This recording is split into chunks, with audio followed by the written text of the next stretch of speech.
জান্নাতের মালিক যদি জান্নাত কারোর জন্য হারাম করে দেয়, কোন নবী রাসূলের সুপারিশ আমার আল্লাহর কাছে চলবে না। আল্লাহু আকবার। জান্নাতের মালিক যদি কারোর জন্য জান্নাত হারাম করে দেয়, কারোর জন্য জান্নাত নিষিদ্ধ করে দেয়, তাহলে বলেন আমাদের দ্বারা জান্নাতে যাওয়া কি সম্ভব হবে? আল্লাহ যদি আপনার জন্য আমার জন্য আল্লাহর জান্নাত হারাম করে দেয়, আল্লাহর জান্নাতের দরজা লক করে দেওয়া হয়, তাহলে আপনার জন্য আমার জন্য আল্লাহর জান্নাতে যাওয়া সম্ভব হবে না। আল্লাহু আকবার। এই জন্য আল্লাহ রাসূলুল্লাহ সাল্লাল্লাহু আলাইহি ওয়াসাল্লাম বলেন, জান্নাতের মালিক যদি জান্নাত কার জন্য হারাম করে দেয়, ওই জান্নাতে যাওয়ার জন্য কোন নবী রাসূলের সুপারিশও চলবে না।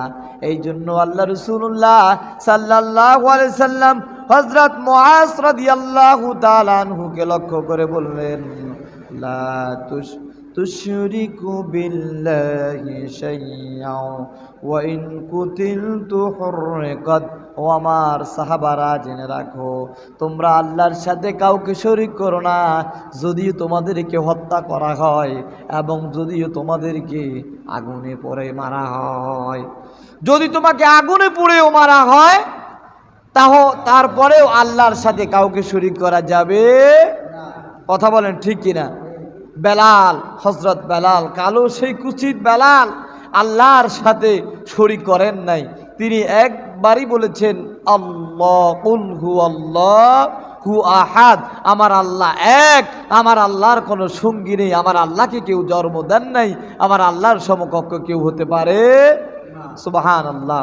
উমাইয়া জ্বলন্ত আগুনের কয়লার মধ্যে শোয়াইয়া দিলেন, তারপরেও একটা বারের জন্য হযরত বেলাল আল্লাহকে ছাড়া অন্য কাউকে খোদা বলে, রব বলে দাবি করেন নাই। কন্যা সুবহানাল্লাহ। উমাইয়া বলে, ও বেলাল, বেলালের জিহ্বা টান দাও, বেলালের জিহ্বাটার মধ্যে কাটা দিয়া খাই মারো। ওই বেলাল দেখি কিভাবে আল্লাহকে ডাকে, কিভাবে আল্লাহকে ডাকে, ওই বেলালের জিহ্বাটার মধ্যে কাটা ঢুকিয়ে দাও। আর কয়েকজন মুশরিক কাফের বেলালের জিহ্বাটা টান দিয়া ধরলেন, আর উমাইয়া তার জিহ্বার মধ্যে কাটা মেরে দিলেন। বেলাল বলে, ওরে ও উমাইয়া, তোমার কাফেররা যদিও আমার জিহ্বা বন্ধ রাখতে পারে, কিন্তু আমার কলবের মধ্যে একজনের নাম রয়েছে, তিনি হলেন আল্লাহ। সুবহানাল্লাহ।